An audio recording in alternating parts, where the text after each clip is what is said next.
plus petit que Doctype HTML public, W3CDTD HTML4.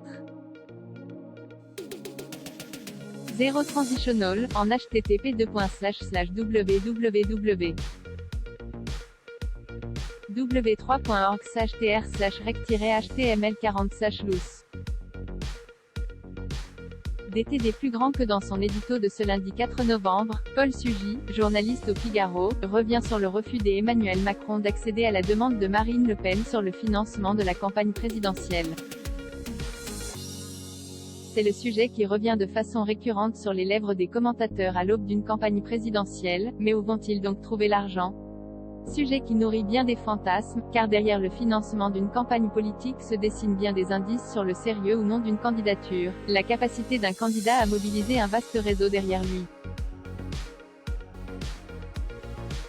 Or fin octobre, Emmanuel Macron a répondu par courrier à Marine Le Pen, qu'il avait alerté sur les difficultés de financement de la campagne présidentielle, mais sans accéder à la demande de la candidate du RN que le Parlement puisse ouvrir de nouvelles possibilités de financement. L'organisation d'un débat parlementaire que vous appelez de vos vœux constitue une prérogative partagée entre le pouvoir exécutif et le pouvoir législatif. Vous comprendrez que le président de la République, garant des institutions, ne se prononce pas sur une telle initiative, écrit Emmanuel Macron, invitant la candidate du Rassemblement national à se rapprocher du président de l'Assemblée nationale ou des présidents des groupes parlementaires. Emmanuel Macron renvoie également Marine Le Pen à la création, par la loi du 15 septembre 2017, d'un médiateur du crédit, qui vise à faciliter le dialogue entre les institutions bancaires, les candidats ou les partis politiques. De nouvelles règles avaient en effet établies depuis la campagne de 2017. Elles étaient contenues dans la loi pour la confiance dans la vie politique votée à l'été 2017. Deux mesures en particulier sont venues directement affecter les comptes de la présidente du RN, l'interdiction des financements par l'emprunt auprès de banques étrangères, ainsi que l'emprunt auprès de particuliers.